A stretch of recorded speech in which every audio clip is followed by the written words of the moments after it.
home of the stars, through the airwaves and on the big screen.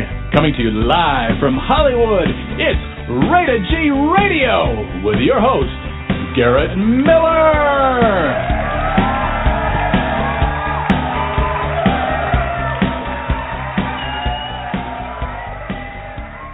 Hey everybody, welcome back to Rated G Radio. I am so thrilled tonight. We're going to be welcoming Mark DePena.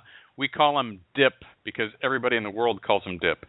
And he is going to be our poetry reciter and author for the night. He's calling in live from Sydney, Australia, where it's actually a springtime Thursday afternoon. And Mark will be joining us in just a quick moment. But I want to give you a quick recap for what's happening the rest of the week as well. Tomorrow we have Jessie Neat. She's an intuitive advisor, and she'll be taking your calls live at 7 p.m. California time and answering your calls. And then on Friday, we've got DJ David B. out of Minneapolis, St. Paul, Minnesota. He is providing us a 2-hour set of his dance remixes. I think we're going to do the show early and get the Labor Day started. And I just found out from Dip that it's actually Father's Day in Australia this weekend, so we're going to have him talk about that as well. I also want to let you know that next week, I know this is kind of telegraphing in advance, but next week we have a gentleman who goes by the name of Soul Dancer. I'm not kidding. That's his legal name. It's Soul Dancer. And he is going to be telling you how you can get your cell phone paid for every month for free. There's more to it than that. But Soul Dancer is going to be our guest next Thursday, and I want to make sure to promote his appearance. We got guests all week next week, so there's not a shortage of that at all, but I want to make sure you tune in next Thursday as well. And tonight, if you happen to be in Southern California and looking for something to do in the next 28 minutes, head on over to the Orange County Pride's office. They're at 414 West 4th Street in Santa Ana.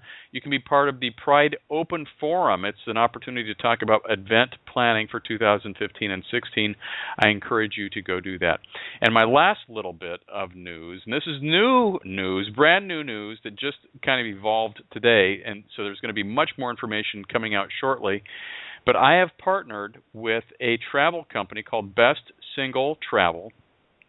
We're going to figure out a fun name for it. It might be Rated G Radio Listener Cruise or something like that. But we're going to be giving a very special offer about a week-long Mexican Riviera cruise this coming February, where you can get away for an entire week, including excursions on land. That means, like, I don't know, I've got to get it all worked out, but things like, beach parties or zip line or snorkeling adventures, things like that. I've got a great package we're going to be putting together for listeners, whether you're single, coupled, gay, or straight, or anywhere in between of any of those types of demographics. We're going to have a package put together for you, and you can come join me and all the Rated G Radio listeners in the Mexican Riviera this coming February. So there's more on that as the days and weeks progress, but I wanted to give you that news first. And now I am thrilled to welcome back Mr. Mark DePena. We're just going to call him Dip for the rest of the show. I default to call him Mark just because I have that written down, even though every month I know I'm going to call you Dip. But Dip, welcome back to the show. G'day, Garrett. How are you? I'm doing awesome. I can hear you this month. Last month, when you were trying to call in and we couldn't get the phones to work, I couldn't hear you at all. Oh, that was... and look, I've got to say, there's a professional in you. You took some of my poems and you had a really good go at reciting them. You'll never do that again. Well, here's the deal. So for everybody who missed last month's show with Mark, Mark, by the way, gets a huge draw, huge rating of people that tune in to listen to him recite poetry. When Mark is scheduled, they don't call in to listen to me recite poetry, okay? So Mark, bless his heart, we're having technical difficulties. We weren't able to get him to Skype in, and so I'm just kind of on the fly for the entire episode. I don't have a plan B because Mark was there. Mark was trying valiantly to get in, so he gets an A++ for an hour. For an hour, he's trying to get in, and we can't get him in. So I'm sitting here stalling and carrying on. So Mark emails me some of his poems, and he says, "Well, you could go ahead and read these on message. Yeah, you messaged and when me. you message, when you message a poem onto chat on Facebook, so my poems are in 4-line rhyme and they're a certain width. So it started to put the words on another line, and poor Garrett's trying to read these off the cuff. First time he's ever seen these poems. I'm feeding him these poems as we're trying to get this connection, and poor bugger, he is absolutely struggling to get the rhythm right. And I'm sitting there going, I'm cringing. Oh, my poems. So I was so glad we got on today to sort of have another go at these. Mark, and you've been going, Garrett, there's no way you're going to read another poem of mine ever again. I will fly to California if I have to, but you're not reading any more of these. And I said, okay, that's great. I know we're going to make and I'll never be a radio host. So we'll have a deal. I won't radio host, and you don't read my poetry. Oh, that's a fair trade. Mate, it was a great effort, honestly. Yeah, but it was... It wasn't... Go on. It was painful. It was a great effort. Yeah, it might have been a good effort, but it was painful because I felt worse for you because you were going, I'm trying to, call in, I'm doing all these things, and I said, Mark, I know, but it's just, but what do? We're on live radio. It's not like we can sit here and just kind of, well, here, let me just put you on hold for, 10 minutes or something like that. When we go live, we go live. There's no redo. So it's always an adventure every day. It certainly is. And that's the beauty of this. It's live, it's raw, it's unedited. So what happens, it's spontaneous. And these are the glitches you just got to put up with. And I'm learning a lot. Like, this is what, our sixth time we've been on. And something like that. I do it every month. I'm assuming that... how clear you sound tonight, too. We have a new way for you to connect in. And it sounds exactly like you're next door to me. So I need to let you know that I'm so thrilled that you were able to connect in so easily today. Well, do you know what? This is the first time we've used... you know how paranoid I was about getting on after last month's sort of debacle. And that was no fault of either of us. It was just the blog talk thing. But basically, this new system, I was paranoid that it wasn't going to work. But up until 2 o'clock last night, I couldn't get my microphone to work, and I thought, it's going to be another botch up. And so it's just I'm just so happy that I can actually connect this time. So this new blog talk, it definitely is clearer than it was before. Oh my God, great. With the new headphone sets too, it's all good. So hopefully this is all positive, and we will have a good connection every month. Because there's 3,200 poems I've got to catch up with you. Well, we could go a little long tonight if we needed to. So if we run a couple of minutes over, I'll be okay with that. Really? I'll be okay. So, I said, what's been going on in your world? Because I know it's you're heading into springtime, so the weather is going to start to warm up a little bit for you. Yeah, spring started 3 days ago. Like September, what was it? October, November, and then December's the start of summer. So we have our spring now, which would be your equivalent to fall, I suppose. Right. Yeah.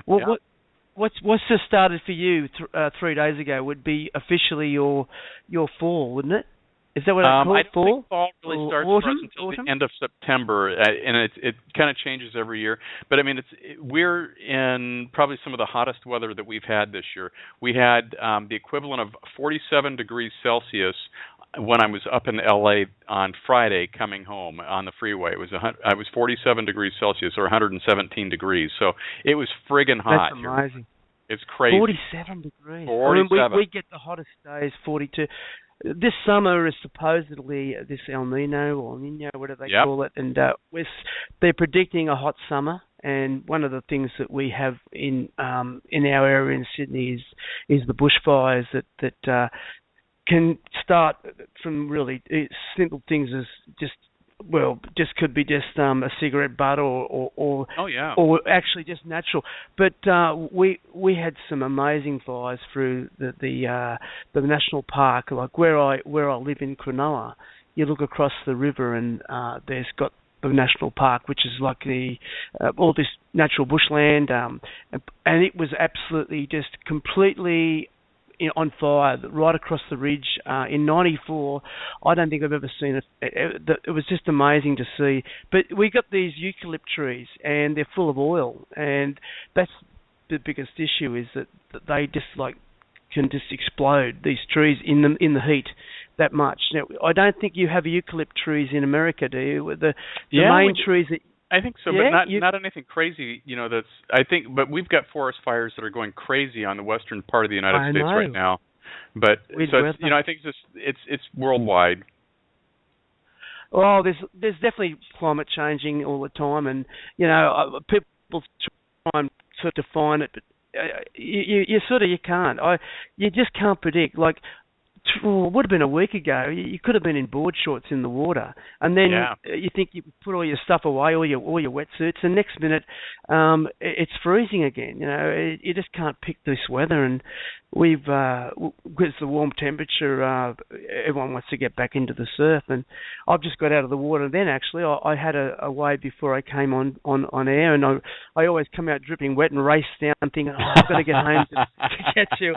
But it's funny. The other day, Garrett, I posted just some shots of the local beach, and you made the comment on Facebook how it's just like Huntington Beach, and I said, without the piers and the crowd, because I just always assume Huntington Beach has got those piers and the actual where they have the major surfing event.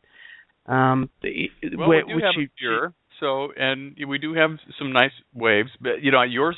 Every time I see a picture of you, it looks like you're riding this 12-foot, huge wave, and I'm like, okay, we don't have waves like that. That I'm on.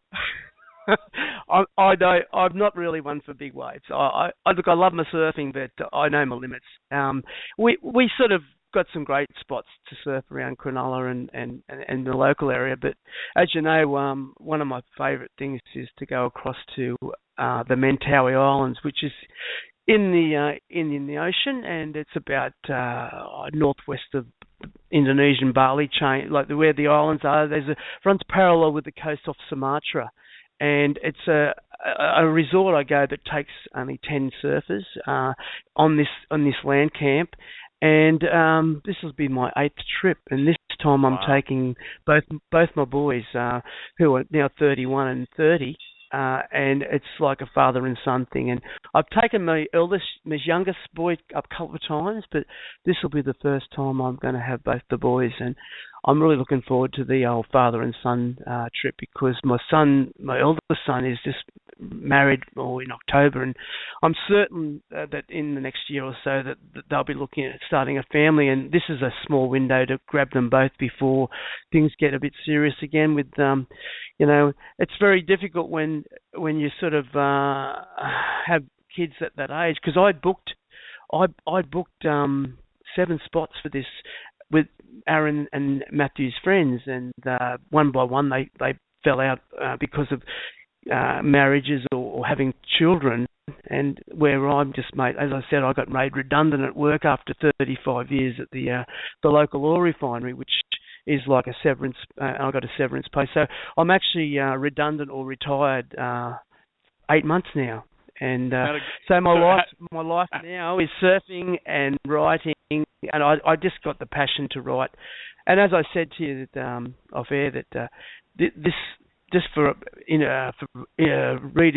listeners that haven't heard how I started, it was only through Facebook that I found I had a passion to write.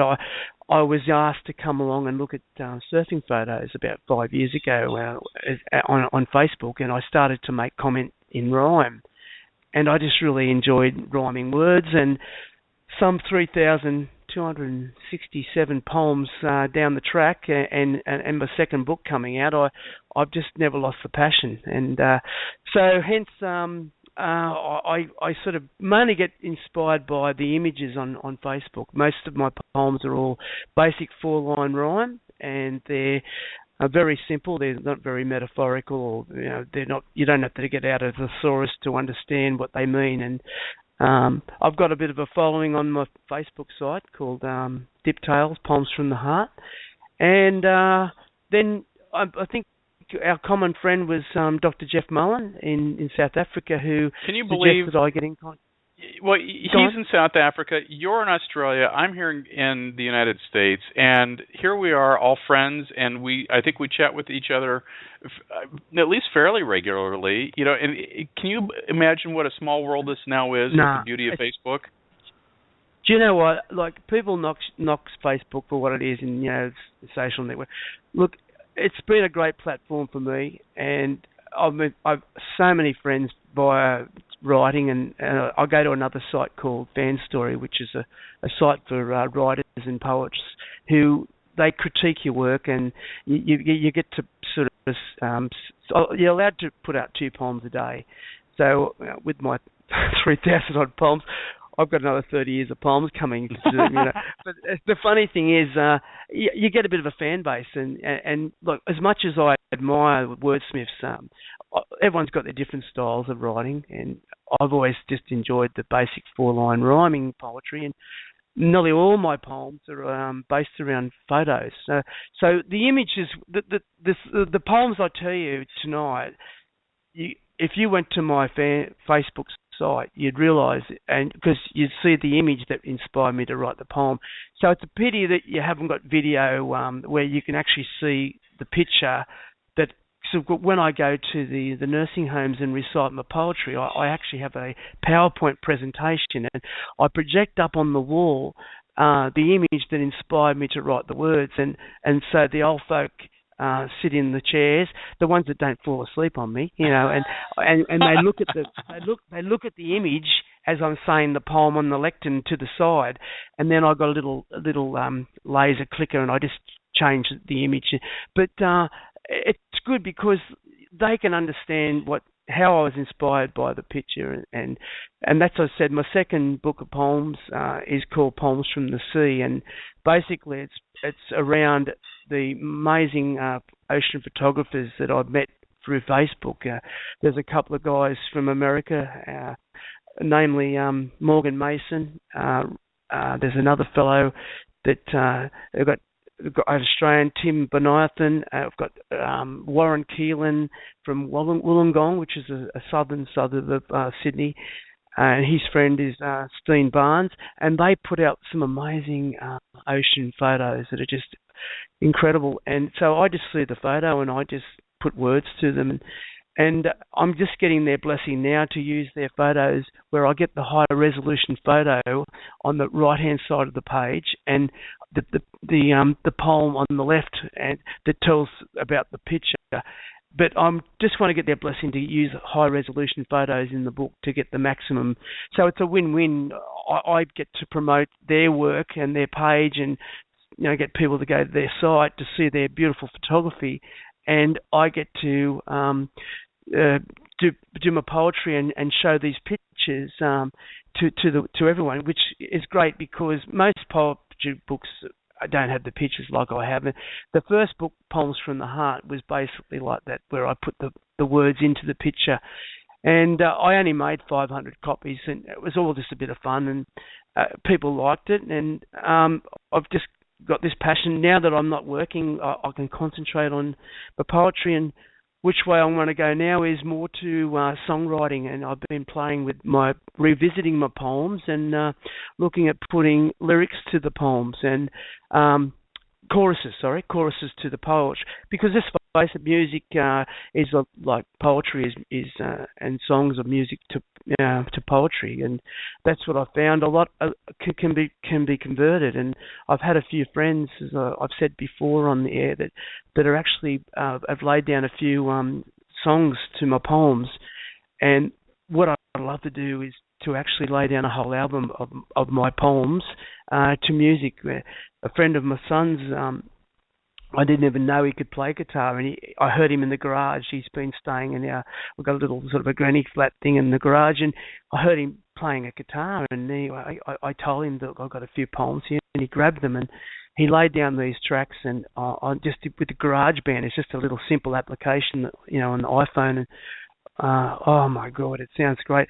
I was hoping he'd be back. He does this fly in, fly out from the mines, and he just only came back last night, and I would have loved to have got you a copy of his song and read the poem that inspired him to write it, because he has got the voice.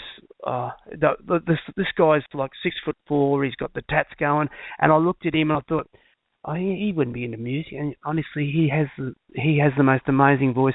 So next month we'll definitely give you the copy of the song so that you can play to the audience, and then I Oh will my say gosh, the yeah, poem you know it. is inspired.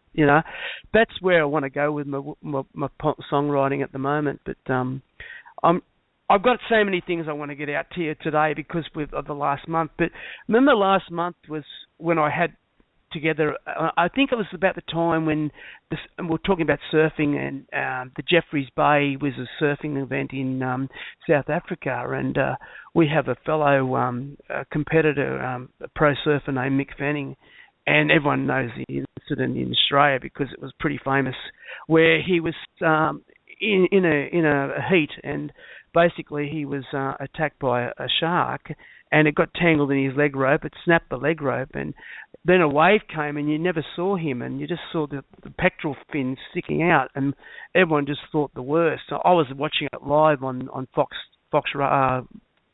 television, and I jumped out of the chair thinking, no, please, I thought he was gone, and so did everyone else. And when they grabbed him off out of the water onto the jet ski, I think the adrenaline was still racing through his blood, and he got back to the shore, and he saw the incident, and I think it knocked him around. But that story about the shark, and since then in North New South Wales, around the coastal towns of surfing of Byron Bay and Ballina, we've had 4 or 5 shark attacks where there's been a few fatalities, and some have been really badly injured, where they've lost a leg or a hip, they'll bite into their boards. I don't know what the story is with these great whites. My theory was that Mick punched this shark with his fist to get it away, and he's gone back and told all the other sharks that these humans are giving us a hard time. Let's go and attack them. That was my little joke, but it is a bit of a worry because when you go surfing, it's the last thing you want to think about is these great whites coming along, but it's always in your mind. And when you see something like this live on air of Mick being attacked, it brings you back down to earth, and you go away to these exotic places, and you're all adrenaline up about the waves, but you don't think what's under the waves, because the water is, honestly, Garrett, when you go to these islands, the water is crystal clear, and you can see the bottom, and it looks really, really shallow, but all the coral fish, and sometimes you see a little reef shark, but I'm hoping there's no 5-meter great whites hanging around.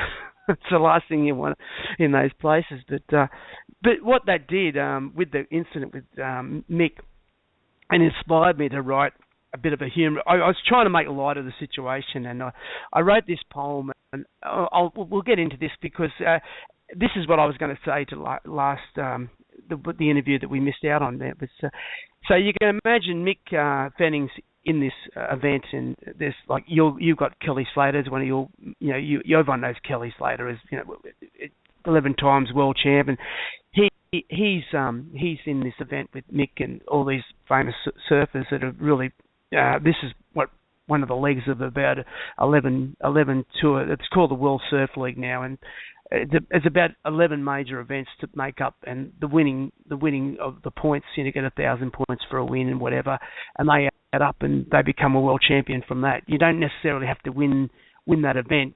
You could come second in every event and have enough points to take out the world title. So that's you can incredible. imagine.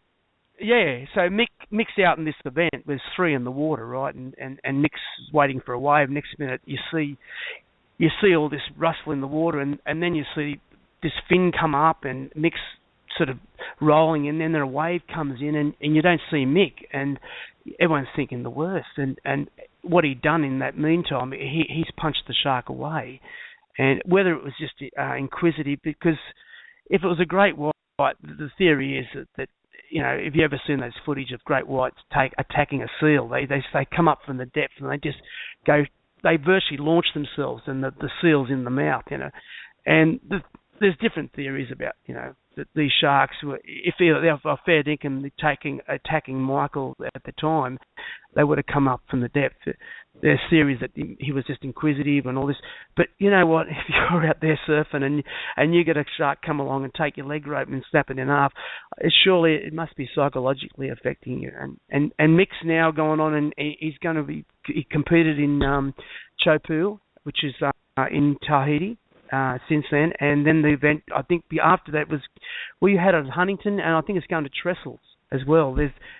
They might have been. I get a little bit lost on which of the events, because there's about 3 or 4 after the event before they go to Hawaii, and the World Surf League finishes in Hawaii. But this poem I wrote, it's a bit of tongue in cheek. I was just trying to make light of the situation, because at the time it was pretty traumatic for everybody. And it goes like this: it goes, "I'm Mick Fennings, not Stockard Channing, but he sure does know how to punch. In the J-Bay Pro, he puts on a show, and not he gets eaten for lunch. Some great white puts up a fight, but Mick screams, interference. Not even a wave, now fucking behave, you've got to put on an appearance. So good old Mick, he thinks real quick and lands with a left and a right. That great white, he knew every trick, but didn't know that old Mick could fight. So the Noah has a goer and bites his broad leash, bites his leash clean in half. What was he thinking? Mick has priority, sheesh. That great white was having him the last laugh. So the event gets called off and we all go scoff, scoff. Something fishy seems to be going down. It was Slater in a grey suit. He was in a hot pursuit, for he knew he was losing his crown. So old Mick, it was clear, couldn't bite off an ear, so he punched off the old fucker in the back. Slater got the shits, that Mick got too many pits, so he thought his best defence was attack. So it was a bit of a swear there, but basically what I'm saying is there's a bit of a rivalry with the top guys about, and I've just made out that it was actually Kelly Slater dressed in a grey suit that wasn't really a shark. It's getting back at Mick. So that was just a bit of a light on the situation. And but you know, to Mick's credit, he's put it behind him. And one of the other Australians was a guy named Julian Wilson, and Julian it really affected Julian as well. And I don't know whether Julian's actually he's probably suffered just as much as Mick to see that. It'd be pretty traumatic to see it all happening in front of you.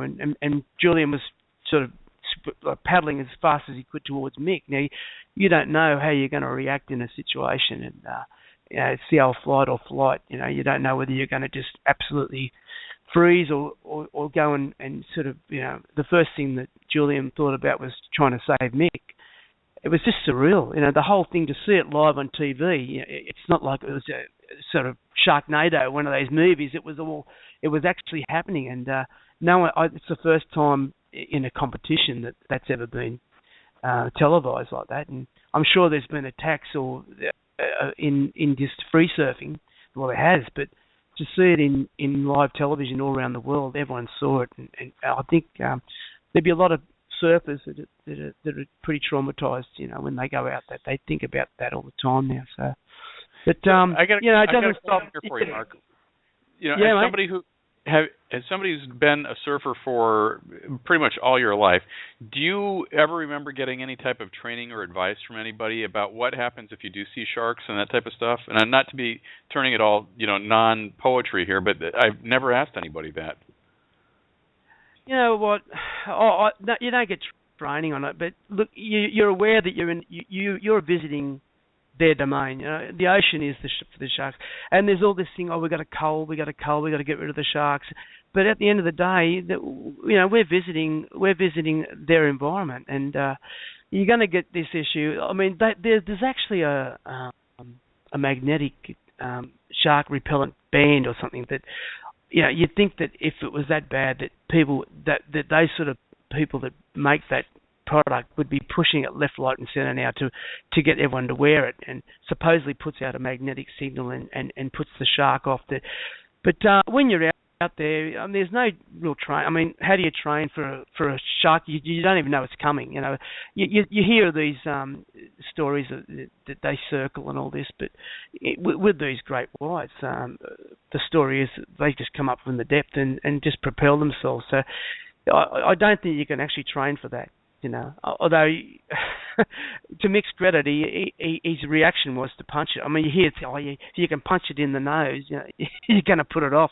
Mate, I don't know how you react if you've seen a 5-metre great white come in and said, "Oh, well, I'm going to punch this thing in the nose." I mean, you don't know how you're going to react and how it's going to attack. But look, as a surfer, I suppose it's always in the back of your mind, and the amount of attacks that have had in the amount of the surfing population is probably still a pretty small percentage, but it is very prevalent, and there's all these theories about that the bait fish are being, and all the main fish are being fished out, and they're looking for other predatory or the prey and all this sort of stuff. They're all going to have these theories, forevermore, but who knows what's happening in a you get these, they put these mark they what do you call those, they put a marker like on tag? and tagging, and they tag these sharks, and the distance they travel in a season is just incredible.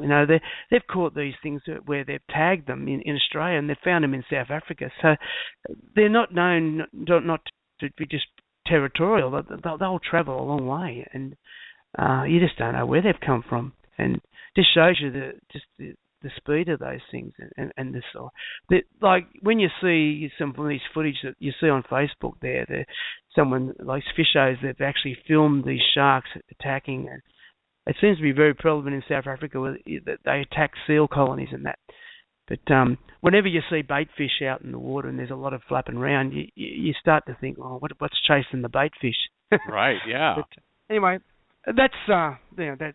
So getting back to the ocean and the surfing, I mean, I'll never lose the passion to surf, and basically, when I'm now 60 years old, and I have been surfing since I was 12, and I'm just an average surfer in the area. But when you get a passion to do something, you sort of look at those dangers, but they're always in your mind. But when you see the waves you're getting, your adrenaline's up for other things, and it's the last thing you want to think about. But so, like I say, with my ocean poetry, I just love to write to those, and I've written quite a few. And this Morgan Mason, who's an American from California, actually, he's only about, I think he must be in his late 20s. His photography is just so inspiring to write to, and I could do a whole poetry book based on just Morgan's amazing images that he shares on Facebook. You've got to remember, all my poetry that I get inspired by images are all shared photos on Facebook, and I still get in contact with these photographers to get their blessing to use their photos in a book form. And I say to them, like, I want to promote your work as well as promote my poetry, because without your images, I wouldn't have the inspiration to write them. So when I say these poems today, a lot of these poems that I write have an image to them, and if the listeners do like what I write, they can go to my site, this Diptails Poems from the Heart on Facebook, and they can actually see the image and the poem, because virtually all my 3,000 odd poems are all on Facebook, so they can see them. And I think we need them in a very expensive coffee table book format with a very pretty picture off to the left-hand side. So yeah, well, the reason why I do the table book is because I could do it as an e-book, but I like the idea of being able to pick it up and it's sitting there, and I make it landscape orientation so that it doesn't fit in a bookshelf, so it's stuck on a coffee table, so you can just pick it up and read it. And what I'd like to do is do a book set. I've got Poems from the Heart, which I only did 500 copies, and I want to do Poems from the Sea, Poems from the Soul, and Poems from the Edge. I've got enough poems to do 30 or 40 books if I wanted to. But and it is a passion, and I do get on there, and I'll sit back up to all hours of the night writing, and it's usually that witching hour time, about 12 o'clock till about 2, that when everyone's gone to bed and it's quiet, and I start to surf through all the images on Facebook, and I'll see a picture, and then I'll get inspired, and then I'll see another one, and it goes on and on. But if I get them all together, I'm sure I could categorise them and do enough for easily 30 odd books, whether they'd be all, because in the end of the day, there's only so many words that rhyme when I talk about my writing, my romance poems. You got emotion, devotion, an ocean, potion, lotion. There's certain words that do come up quite a bit in my poetry, because because they're topical and they do fit the position. But I don't normally write many non-rhyming verses. I like the challenge of trying to make poems rhyme and make sense, and hence you'll find that when you go there, you might only see a handful of poems that are written in sort of non-rhyming verse. But, so getting back to just on the C bit, before I get into I was going to try and pick up a theme today, and because I'm writing a lot of these, revisiting my poems and writing a lot of choruses to them, I've got a lot of like romance poems, and as I said, the joke is I haven't got a romantic bone in my body, and my wife can't believe I write this stuff. But I just find it, I should go and get a job with Hallmark, I suppose. But I really loved writing. And the other thing was, I had a dear friend who I met from my daughter, did nippers with her daughter, and we hadn't seen each other for a long time, and she saw my name on Facebook, and she said, "Is that you? Are you Ashley's dad?" And I said, "Yeah." He said, "I remember I was Tara's mother," and so we struck up a friendship. And she just recently lost her husband the other day, and I got a shock because I hadn't heard from him for a while, and he just had a major heart attack and died. It was unexpected. And wow. And she said, "Look, I'd love you to write something." Well, actually, I suggested I'd love to write something for you. I've never met John, but I'd known Dimity, and we'd sort of, because just from Facebook, and basically I wrote her a eulogy for going on some of the things she just mentioned when she mentioned about him dying, and I put it up there on her site, and I said, "Look, Dim, I wrote a poem," and she was absolutely over the moon. And I love that sort of stuff where you hit an emotion with some people, and I've written about 30 eulogies for people, and I get a buzz out of doing that sort of stuff, and things from the heart, and that's why I've called my poems from the heart, and Dip Tales from the poems from the heart, because all my poems are all simple and basic, but they're all heartfelt, and that's what I'm trying to get out. So. But getting back here, I know I'm digressing, but I'm trying to get out as much as I can with it. This one's called Time and Tide, and it was sort of I suppose it was an inspiration from that poem, that song "Message in a Bottle" with Sting from the Police. Yeah. I've always liked that song. I love that song, and I wrote this poem, and you'll get the gist of why I've actually mentioned Sting in it, and it goes like this. It's called Time and Tide. Time and tide will take me there, time and tide will take me back. I walk this beach without a care, for it's time that I don't lack. I place a message in a bottle, I throw it out to sea. I watch the tide take it full throttle, and watch in hope to see that someone finds my message of love and share this nautical devotion, someone on another beach above who has the same love with the ocean. It wasn't just Sting who threw one out and sang his tale of hope. There's a billion people out there and about who walk their beach and scope along the shores of their own beach as they are lapped there by the tide, and maybe see a bottle just in reach, pick it up and look inside. To read the note, and to their surprise, realise out somewhere there are a billion people who walk a beach with time and tide without a care. So you can see what I was getting at. Someone walked because of my love of the ocean, which, as you know, was sort of brought on by my father, which incidentally, and this is just digressing, is Father's Day this Sunday, first Sunday in the month in September in Australia, and like Mother's Day in May, we have Father's Day. I don't know whether you celebrate those days in America. It might be. We do, but they're a little bit different. I think we have. I should know this, but we have Mother's Day in like May, and then I think we have Father's Day in June, or maybe it's the other way around. Yeah, but it's something like that.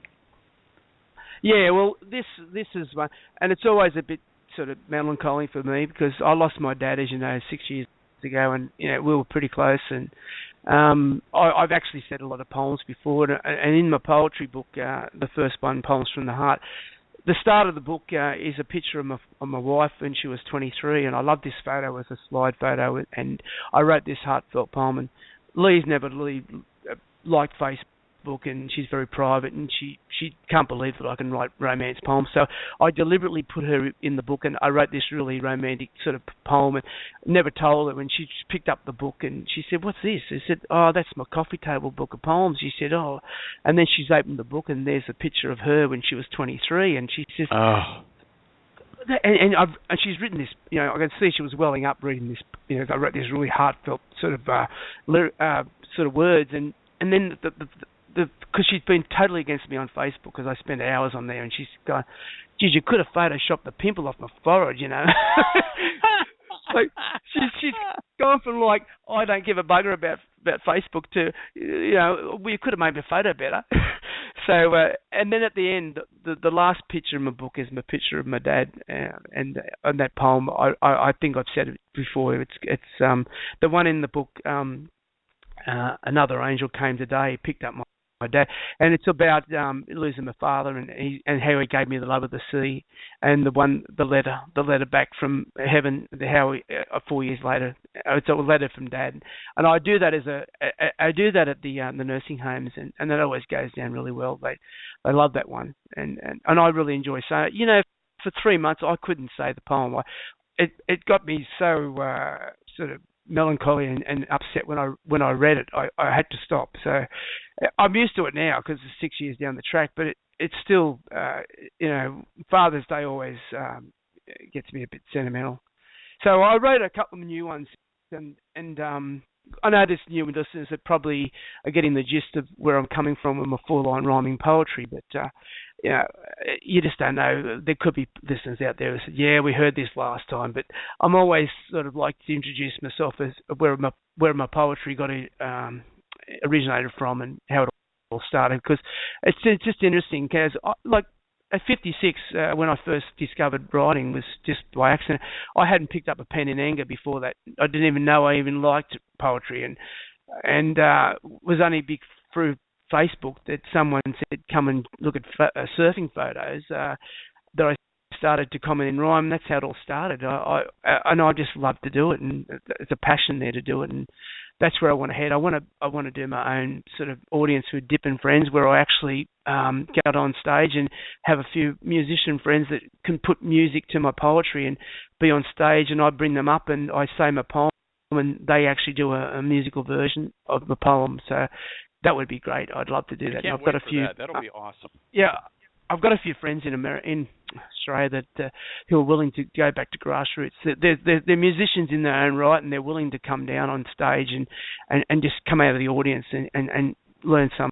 But the biggest problem I've got is because they've got their own music and the time factor for those guys, where I've got all the time in the world. That they've got their own sort of their musical careers, but they are really keen to do that and come back to grassroots. And we get a place, as I said, the Brass Monkey, which is in Cronulla, which is just a restaurant that has serves food and it's in a basement, and they have some amazing artists that come down, and we've had a few American guys come over that have been on the show down at the restaurant, and the owner's willing to give us a day down there if I get my act together and say my poems and have this. And this is where I'd like to do, is get to the stage where I can get on stage and actually say my poems like I am to you on the air, but have them with the image up on the wall behind me, and then bring up some of my musician friends to put music to them. And that's where I want to go now with writing song lyrics. So, when you do this, Dip, I want you to make sure that somebody videotapes it, so you can either upload the video to YouTube or you can put parts of it up on Facebook or something like that, because I think that's a winning idea. Well, I'd love to do it. I really, I've got all the time to do it now. It's not, I don't wake up in the morning and think, I've got to go to work today. And I'm fortunate that with the severance and that, I can do it and spend my time surfing and writing, and it's a great life at the moment. So I'm just lapping it up. It might change, the way things are going. My wife said, "You've got to go back to work. You're too young to retire." But I think she just gets a bit jealous of me surfing every day, and she says, why should I work while you're surfing? So, but I did 35 years out the refinery, and I've got no guilt. I did my time. And, that's right. You know, like this is my time in the sun, so to speak. So that's why I sort of I get down there every morning and with the boys at the College of Knowledge, we call it. We sit at the coffee table, and it started off as the table of knowledge, and the College of Knowledge had a better rhyming factor to it. So it's all the old blokes that are all retired, and we sit there, we read the paper, look at the politics that's going on, like Kanye West going for presidency in 2020, and I mean the scary part of that is that is that the first lady will be Kim Kardashian. Yeah, well, if that happens, really. I know it's a bit of a laughing thing here, but I mean politics on both sides of the earth are typical. You know, there's always someone that's going to be on one side and the other. But I just noticed, look at all your presidents have been past actors or something. You know, there's always celebrities there. But when I heard that on MTV the other day, I just couldn't help but get on Facebook and say that the scary part was that Kim Kardashian would be the first lady of politics. You can imagine that. You know, I can imagine his policies. You know, make you laugh. Well, he'll be good on the world stage. Anytime Vladimir Putin gets up on a podium, he'll just shove him off and say, "It's my turn to speak." He'll do it in rap too. You know, in rap, yeah. Yeah. Look, so getting back to the fact that it's Father's Day this Sunday, I just thought I'd do a couple of poems here. And, you know, a lot of people go, geez, I tell you what, Mark, you're just like your father, you know, you look like your father. If you look at my book, there's a picture of Dad, and, you know, people say, God, that's you. And the last thing you want to know is you're going to end up like your dad. You know, when you're younger, you go, I'll never be like Dad, you know, but you know, now he's gone. I look back at Dad and I think I'd be proud to be like him. You know, there's certain things in his life that you know, he's given me. You know, obviously the way I am built. You know, just my looks and you sort of think, oh no, I'm never going to be like him. But people see it. The apple don't fall too far from the tree, as they say. And so I wrote this poem called "My Father Lives in Me," and it goes like this. And it's actually I wrote this as a song. These ones I'm going to give you now, I've actually added choruses to them, and so I'll say them as a poem. But when I do the repetition part, see, I haven't got a note. I don't play it. I'm learning guitar now just to get a bit of a chord situation, because when you're writing poems to music, you don't get the rhythm unless you can phrase it. If you've got that musical background, you can write knowing what tune would work. So I'm writing all these without knowing a tune, and when I ask people if they got a musical note or musical sort of ear or a voice and they want to add music to them, other than Bernie Taupman and Elton John, I don't think a lot of people are singer-songwriters. They actually write the words and music. A lot of them write the music before they write the words. So, but then again, someone told me that there's a lot of these publishing companies that buy your lyrics, because as much as musicians can write music, a lot of them can't write words, and they buy your lyrics. And I'm thinking, gee, that could be fun. I mean, at the moment, it's not like it's my bread and butter. It's still fun. It's not a chore. If I ever lose that, and well, what if you had like Kylie come to you and say, "Okay, mate, I want to go ahead and take some of your poems and turn them into my next pop album"? Would you say no? No. You would, because you know it's just sort of, and I wouldn't want any sort of just the fact that I knew that it was my work. I'd be wrapped. Like, I've actually got a couple of known artists in Australia and who's playing around. One of them's playing around with a couple of my poems right now, and she was on The Voice. And I would be absolutely rapt to do a compilation of our album of just where she actually sings all my poems. It'd be a buzz. And look, I've got enough poems to do it. I mean, I've revisited hundreds of my poems and put choruses to them, and I know they do work. It's just a matter of the phrasing, and that's what it is. You see some of these musical notes where you see the lyrics and you go, that doesn't rhyme, but it's the way you phrase them and the way you accentuate the words that can make the difference. So that's why a lot of these poems can work, because they can be just rephrased or take out a preposition or add a comma, and you'd be surprised what works lyrically in a poem, in a music that you thought wouldn't work, but it does. And so this one's called "My Father Lives in Me," and it goes like this. I look at my reflection there, didn't realise it's plain to see just how much, just wasn't aware. My Father lives in me. I see his face, I see his eyes, his personality. It really is hard to disguise. My Father lives in me. My Father lives in me, I see. My Father lives in me. Suppose it's always meant to be. My Father lives in me. A man who made me laugh and smile, loved me unconditionally, always made me feel worthwhile. My Father lives in me. And as I look, I shed a tear, for the man who'll always be a special person, it is quite clear. My Father lives in me. My Father lives in me, I see. My Father lives in me. Suppose it always has to be. My Father lives in me. My Father lives in me, oh man, my Father lives in me. Oh, he was my biggest fan. My Father lives in me. You've got to remember the last few verses, actually the chorus. So when you read the poetry, musically it can take on a totally different perception, and that's why it's a learning curve for me, because I look at a lot of the lyrics and they're a lot simpler than what I write. I think I've got to sort of, for want of a better word, I've got to dumb them down a bit, because some of the best songs in the world are very simple lyrics and a lot of repetition, and it's the hook, it's the riff, right? Putting out stuff yourself. What works in a song, and you read it as just words, you go, God, that's pretty simple. But some of the best songs are the ones that are just simple. So I know there's a lot of folky sort of music out there. Whether I've got too many words in them, that it just depends. A lot of people say that'll work, and I've had a few.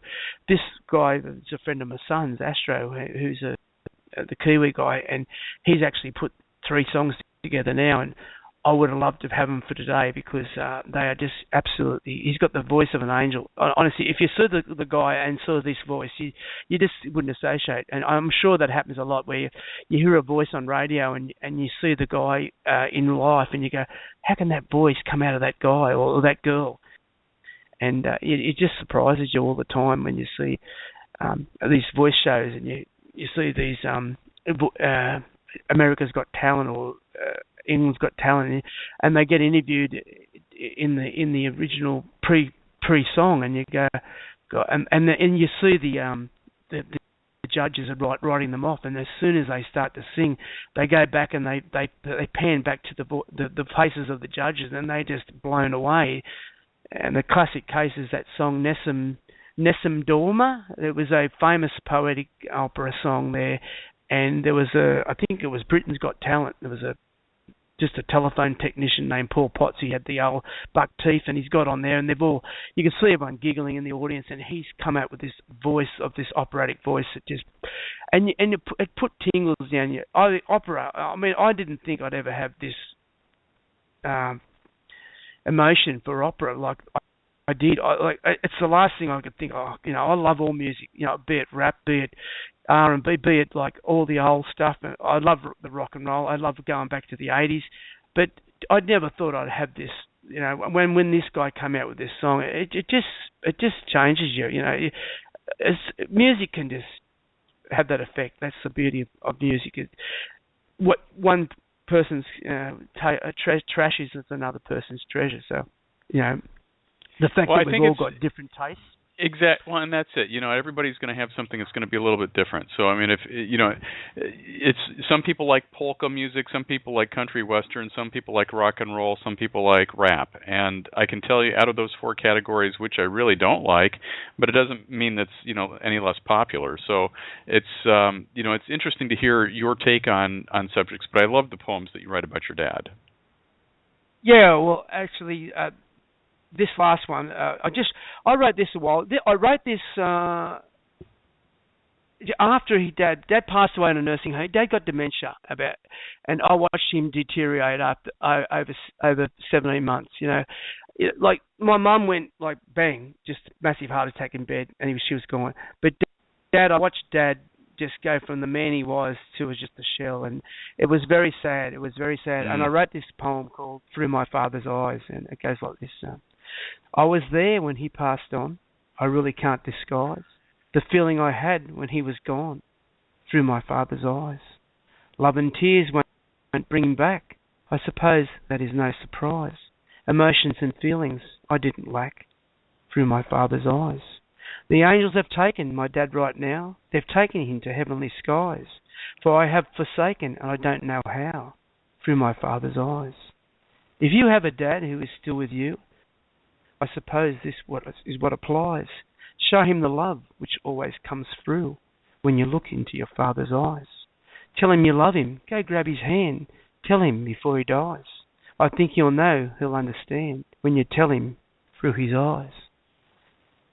And I said that because it's Father's Day, and I do get a bit sort of sentimental at this time. But yeah, you know, I'm sure that a lot of people can relate to their dads at our age that you know they're getting on in life, and you know, I've got a lot of what we call baby boomers, you know, because I was born in '54 and 50 to the 60s. You know, we're going to have parents that are into their 90s now and 80s. So you know, whether they're in good health or not, but a lot of them got dementia and all that. So you know, I always say to them, really treasure the time you got with your parents while they're alive, because when they're gone, it's only the memories you have. And you know, a lot of people are guilty of not sort of seeing. Like when I got involved with the nursing home recitals, was because I went and visited my uncle, and I'd sit in there with my uncle, and all these people, older people, would come in and they'd sit in the room, and I thought, well, what are they doing in here?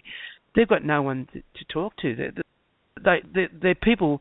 The culture over in Australia and probably in America too is, you know, you get old in certain cultures, and it's an honour to be old. They look after you.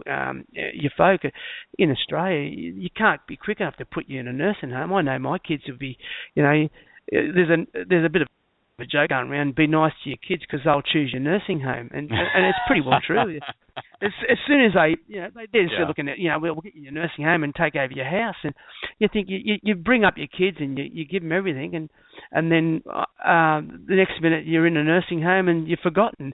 So I think I said to myself, if I ever get a chance to give them something back, I want to do it. So that was the inspiration to say my poems to the nursing home. I mean, you're only seeing a very small snippet here, and because we've only got an hour. I mean, I could be here for 30 hours and go through all my love poems, but it's just hard to get it all out there. That's why I want to do this. And that's why we've been doing it on a monthly basis, and the trouble is we get to talk and we digress. Well, that's half the fun, though. Dip. It is. I hate to tell you that, but I just love chatting with you. The poetry to me is a great fun, but I love visiting with you. Well, mate, I really do appreciate the time I get at the hour. And if it reaches other people out there, I mean, I don't know how many listeners you've got in America, but I've actually picked up a lot of American friends through my poetry. Well, they love you. And you know what? 4 years ago, I would never have thought I'd even have it. I mean, my passion's surfing before poetry, but you know what? It's becoming a close second now. I just love it, and I just. While I've ever got the muse to write, I'll continue. While it's ever not a chore. It's never a chore. People go, I don't know how you can. I'll write this stuff in 3 minutes. I'll get out there and I'll see an image, and people go, I've just spent 12 hours writing a poem, and I said, and I feel embarrassed to say, I honestly on this poet side, on this fan story, people go, you put out 2 poems a night. How do you do it? And I said, I don't know. I just see an image and write to. I need the inspiration, but that's what happens. I don't know if I'm going to get cut short here, mate, with it. Cause we are. We have 30 seconds left, Dip. So you got to make it good. Now it's down to 20. All right. I'll just do a romance poem. I've got one here. Okay, quick, go.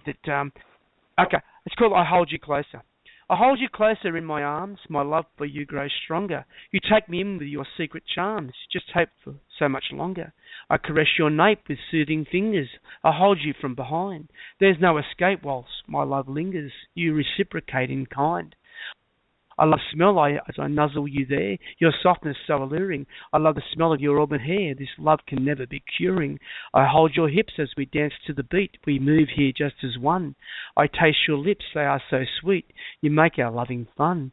You make our loving fun, my sweet, you make our loving fun. There's no time to be discreet when we are here as one.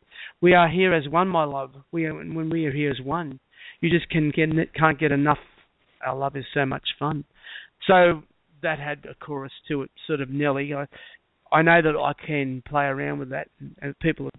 But I've got Dip with that. We are completely out of time. Everybody, I can't believe Mark and I could go on for another 5 hours tonight. But you're going to have to catch Mark in September, and we'll have more. Dip, and we'll have more of his poetry next month. In October, Facebook. Yeah, and if you like what you hear on the show page here on Rated G Radio, there's a link to Dip's Facebook page dedicated to his poetry. So just click that and like that, and admire this great man's work. We're going to see you live on Thursday, our time, with intuitive advisor Jesse Neat. Everybody have a great night, and don't drive distracted. You've been listening to Rated G Radio.